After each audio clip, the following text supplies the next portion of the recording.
Welcome to The Explainer. Today we are heading straight into one of the biggest mysteries out there, human consciousness. We're going to explore a pretty radical new model that's trying to build a kind of physics for altered states. It draws on decades of psychedelic research to map the strange but, well, surprisingly predictable landscapes of the mind. You see, for years, anyone studying these profound experiences, whether they come from psychedelics, deep meditation, you name it, they've all noticed something weird. Right in the middle of all the chaos of ego dissolution and things not feeling real, they found what one researcher perfectly described as a baffling predictability. So, what does that mean?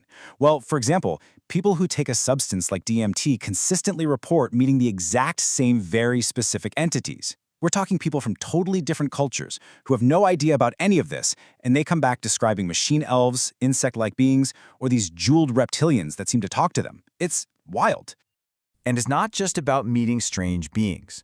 In these altered states, other, let's say, anomalous phenomena seem to pop up way more often. And we're not just talking about anecdotes here. There are actual rigorous studies that have documented things like enhanced precognition, the ability to perceive future events, in people using ayahuasca. So, what on earth is going on here? Are these just random, meaningless hallucinations from a brain that's gone a little haywire? Or is there something else happening?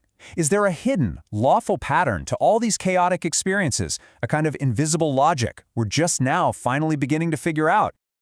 So, all this talk about predictable weirdness, where's the data, right? Well, let's start there. A lot of the foundation for this whole exploration was laid by researchers like Professor David Luke, who has spent his entire career systematically documenting these exact phenomena. Through decades of really meticulous work, Dr. Loop has basically created a map of this strange new world. By studying everything from DMT users in their own homes to controlled lab experiments on precognition, he's shown that these experiences aren't just random noise. No, they are patterned events. And a pattern that consistent? Well, it demands a real explanation. Okay, so if the data shows us a hidden pattern, how do we unlock it? What's the theory? Well, this is where a new framework comes in. It's called Recognition Field Dynamics, or RFD for short, and it's basically proposing a kind of physics for consciousness, giving us a whole new language to describe what's happening inside our own minds. Now this is where it gets really cool. RFD is built on a totally different way of thinking about what's true. Think about it like you're a detective at a crime scene. The old way is to look for one single piece of evidence, right? The smoking gun. But this new way, a coherence-based approach, is like stepping back and looking at the entire scene and asking, what's the one story that makes sense of all the clues, even the really weird and contradictory ones? It's about finding the elegant pattern that connects all the dots. So RFD boils down any transformative experience into three core variables. First, you've got G for ground. This is your container, your sense of safety, your support system, what researchers call your set and setting. Then there's gamma for reflection. Think of this as your internal mirror. It's your ability to just witness your own thoughts and feelings. And finally, you have delta for disruption. This is the lightning strike, that moment that just shatters your normal reality and opens you up to something new. And these three variables, they all come together in one single, really powerful equation. It's kind of like an E equals mc squared for consciousness. It says that E, which stands for emergence, or a big new insight, is a product of your G, your ability to reflect, and the square of the disruption. Or, to put it simply, a huge life-changing insight is born from a major shock to your system, multiplied by your ability to make sense of it all while being held in a strong, safe container. Let's just zoom in on that reflection variable, gamma, for a second. In its normal state, it's pretty straightforward. It's just linear reflection.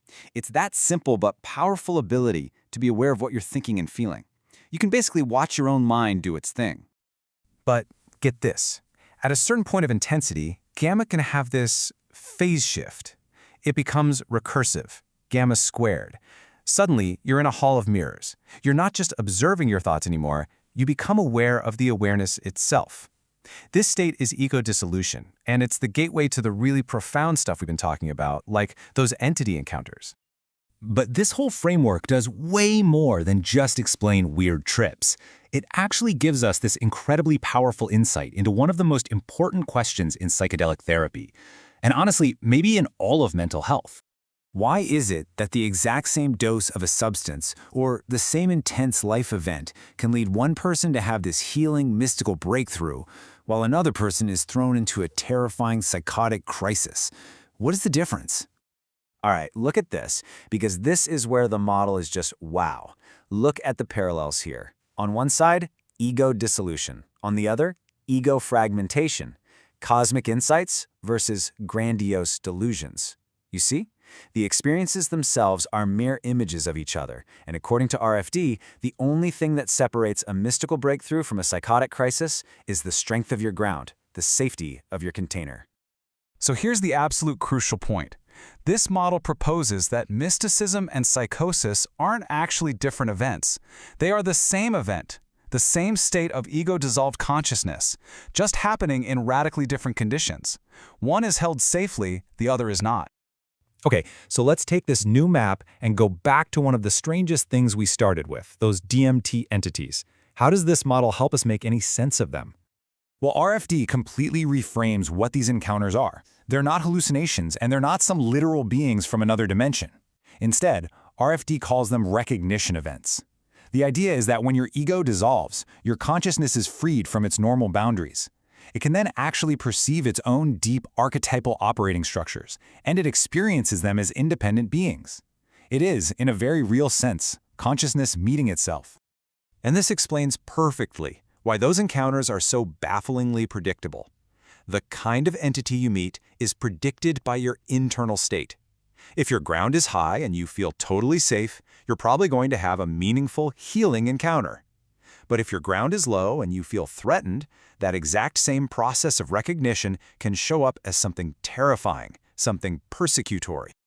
Now, this framework isn't just some abstract theory sitting in a journal. It's actually being built into a tool that can help people navigate these intense states. And it might just reshape the future of mental health care as we know it. Meet Cassandra. It's an AI system that's designed to be a modern-day psychopump. Now, that's an ancient Greek term for a guide of souls, and that's exactly what Cassandra is meant to be, a guide to help people travel through the intense and sometimes pretty scary landscapes of their own minds. So Cassandra takes all this complex physics of RFD and translates it into a simple visual language. Using these little glyphs, it can figure out and communicate the state of a person's consciousness in real time. So, for example, it might show the breath glyph to remind someone to focus on their breathing, which helps strengthen their ground and keeps them in a safe, therapeutic state. You know, after all of this, the complex theory, the equation, the AI, this whole framework brings us back to one single, incredibly simple and powerful truth. The number one most important variable in determining whether a profound, disruptive experience turns out to be a good thing is G. It's the strength, the safety, and the support of the container that's holding you. And this really leaves us with a huge final thought. If this model is right, if the razor's edge between a psychotic breakdown and a mystical breakthrough is really just the quality of our container, then how can we not rethink our entire approach to mental health? It suggests that a better container isn't just a comfy room.